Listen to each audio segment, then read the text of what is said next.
nahihirapan in portraying the role? Tumagaya ka kay Thea, ha? Magandang gabi po sa inyo lahat. Una-una, nagpapasalamat po ako sa pagpunta nyo at sa panonood mo ng pelikula namin. To answer the question, isa si JD sa mga pinakamahirap lumabas sa sistema ko as far as characterization is concerned. Kasi andito si Ate Van para patunayan yun at para to attest to the fact na talagang hirap na hirap ako because sabi ko nga sa kanila, parang may ganyan pang klaseng lalaki talaga, ganyan ka-presko, ganyan ka. Apparently meron daw. So, I had to give birth to this guy named JD, or si Eric. Nahirapan ako kasi nga, medyo malayo siya sa personality ko. He's too aggressive, parang man of the world type. Very ambitious. Tayo naman pinapalad lang.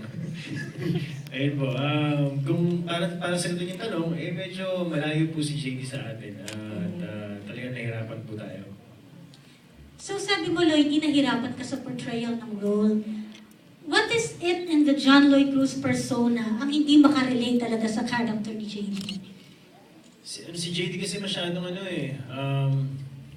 kung ano yung gusto niya, i-express niya parang, well, in a sense naman, ganun din naman ako. Pero may, hindi kagaya niya. Masyadong matapang si JD, masyado siyang aggressive. Medyo malayo tayo sa ganun. Okay. So next question goes to Vanessa. So, second lang po, may dadagdag lang po ako sa sinasabi. Sige, Sinasabi po niya, malayo siya kay JD, pero lagi ko po sinasabi sa kanya, kung meron bang may pagmamalaki si JD na pakiramdam ko, lagi ko sinasabi sa kanya to, na kaya niyang ibigay bilang si John Lloyd. Ang meron kasi si JD, competence, a good heart, he's a very decent human being. Yun ang meron siya na wala si Rico. Nang pakiramdam ko, yun ang meron si John Lloyd. Na wala naman sa iba.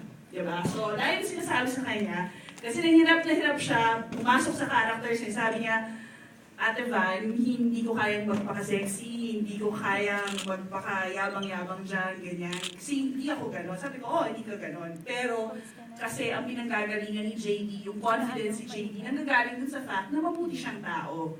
At yun ang meron ka. At yun ang naibibigay mo. Wala yan sa itsura, wala yan sa yaman. Nandun yan sa galing mo bilang isang professional, nandun rin yan sa kabutihan ng puso mo. Yun yung meron si JD. Na, kahit sinasabi ni John Lloyd, magkaiba sila ni JD, ang meron sila ni JD yun, yung good heart. Kasi laging may discussion, Team JD o Team Rico.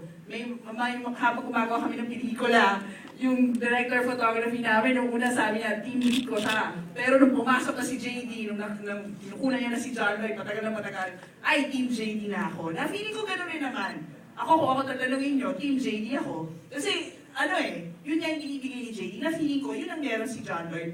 Na sana ngayon naniniwala siya tuwing sinasabi ko yun. Kasi hindi ko naman naniniwala siya, pero yun ang meron si John Lloyd.